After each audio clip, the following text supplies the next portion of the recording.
Alhamdulillahi Rabbil Alamin. Apa hukumnya orang muslim berkumpul bersama buat reuni untuk membela Islam tapi bukan demo? Kalau cuman kumpul-kumpul biasa ngobrol gitu ya, bahas bisnis, bahas usaha, ya. Kumpul-kumpul di mana? Antum kumpul di hotel, kumpul di tempat pertemuan, ya nggak ada masalah kalau cuman kumpul-kumpul. Kalau cuman kumpul-kumpul nggak ada masalah. Kalau di sini dikatakan kumpul reuni bersama untuk membela Islam, emangnya kenapa harus dibelakan? Kalau memang tidak ada masalah, ya kita tidak perlulah kumpul-kumpul. Berarti kalau kita kumpul-kumpul untuk membela Islam, apa?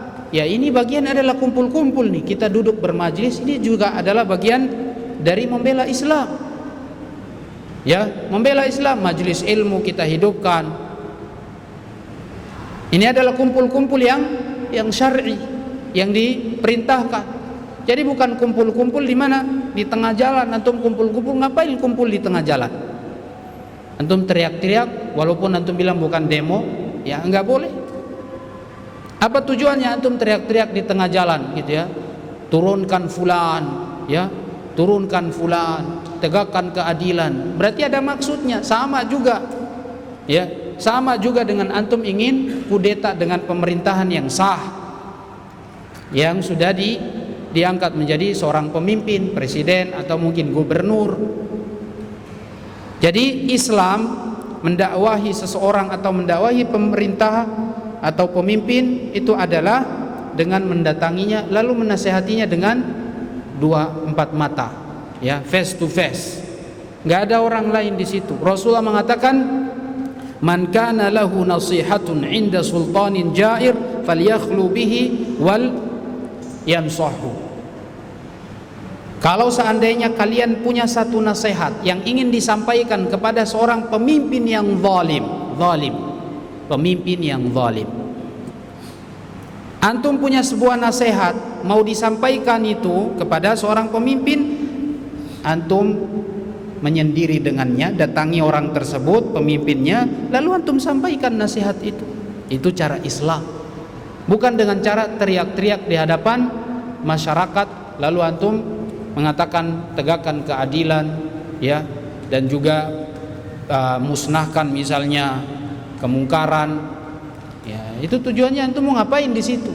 Tujuannya ke siapa? Ya sudah jelas antum ingin menyampaikan hal itu kepada pemerintah yang ada. Berarti ini sama dengan apa? Demo saja. Jadi kalau tidak ada maksud, ngapain antum kumpul-kumpul di situ? Pasti ada maksudnya untuk menyampaikan. Membela Islam bukan dengan cara kumpul-kumpul di tengah jalan.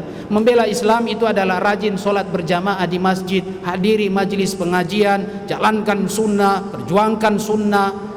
Nah, itu baru membela Islam. Kalau cuma teriak-teriak kayak gitu, ya tidak ada contohnya dari zaman para sahabat, kemudian ulama tabi'in membela Islam dengan teriak-teriak, ayo, ya, tegakkan keadilan, menurunkan presidennya atau pemimpinnya. Enggak ada kayak begitu. Ya. Jadi memperbaiki Islam dan membela Islam adalah menjalankan syariatnya. Dan bukan syariat Islam adalah turun di tengah jalan lalu teriak-teriak kepada pemerintahan yang sah. Antum mau menasihati orang dengan cara teriak-teriak, kira-kira ada yang mau nerima? Antum saja sekarang, jangankan dia, antum sekarang posisi antum jadi presiden atau gubernur, lalu ada yang datang mengatakan turunkan fulan, ya, dia sebut nama antum, tegakkan keadilan wahai fulan. Ini berarti ingin membuka aib, merendahkan pemimpin antum. Antum kira-kira nerima apa enggak? Enggak akan ada yang nerima. Kalau antum enggak nerima orang melakukan hal itu kepada antum, maka jangan juga lakukan hal itu kepada orang lain. Menasihati adalah dengan cara yang tadi dikatakan oleh Rasul sallallahu alaihi wasallam, terkhusus untuk pemimpin yang zalim. Enggak ada caranya dengan teriak-teriak. Ingat, Fir'aun, pemimpin yang paling zalim saat itu, orang kafir, dia memimpin Musa alaihi salam. Rakyatnya diantaranya adalah siapa? Musa. Umatnya adalah seorang nabi, pemimpinnya orang kafir zalim. Musa alaihissalam disuruh oleh Allah untuk mengajak Fir'aun beribadah kepada Allah, sembah Allah subhanahu wa ta'ala. Coba kalau antum datang lalu antum bilang, dan di sini bukan demo. Nabi Musa alaihissalam datang ke kerajaannya, di tengah-tengahnya, di tengah hadapan Fir'aun, lalu beliau sampaikan, ad'uka ila ibadatillah, aku mengajak engkau untuk menyembah Allah subhanahu wa ta'ala. Apakah itu demo? Menuntut hak? Enggak, cuma disuruh menyembah Allah subhanahu wa ta'ala. Kalau yang antum lakukan kepada pemimpin yang antum anggap mungkin zalim atau melenceng dari Islam, antum ajak dia untuk beribadah kepada Allah, tegakkan sholat berjamaah di masjid misalnya, atau antum ajak dia untuk menghidupkan majelis-majelis ilmu, itu bagus tuh. Tapi kalau antum teriak untuk supaya ditegakkan keadilan, ya memang kezaliman itu akan terjadi di mana-mana, dan di akhir zaman para pemimpin-pemimpin yang zalim itu banyak. Dan Rasulullah nanti akan melihat para pemimpin-pemimpin tersebut nanti di akhir zaman dan di akhirat nanti. Dan Rasulullah sudah mengabarkan bahwa di akhir zaman nanti akan muncul pemimpin-pemimpin yang zalim, yang senantiasa menghukum rakyatnya, yang belum pernah dilihat oleh Rasulullah di zaman beliau. Ya. Rasulullah mengatakan apa? Sinfani min ahlin nari lam arahuma. Ada dua model manusia yang belum pernah aku lihat. Di antaranya adalah qaumun ma'ahum siyat yadribuna bihan nas, yaitu manusia-manusia yang senantiasa membawa cambuk mereka, yang membawa kekuasaan mereka, yang dengannya mereka menzalimi dan menghukum rakyat-rakyat mereka. Inilah pemimpin-pemimpin yang belum pernah dilihat oleh Rasulullah. Ya, mereka ini adalah penghuni-penghuni neraka, sinfani min ahlin nar, calon-calon penghuni neraka.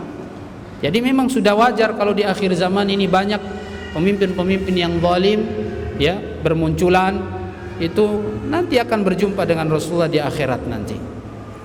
Allahu a'lam bishawab. Jadi untuk masalah ini kita walaupun mungkin tidak dikatakan sebagai nama demo, tapi kalau tujuan kita turun ke jalan justru menghalangi atau menghalangi lalu lalangnya dan aktivitasnya masyarakat melewati jalan tersebut, berarti kita telah menzalimi, telah mengambil hak orang lain.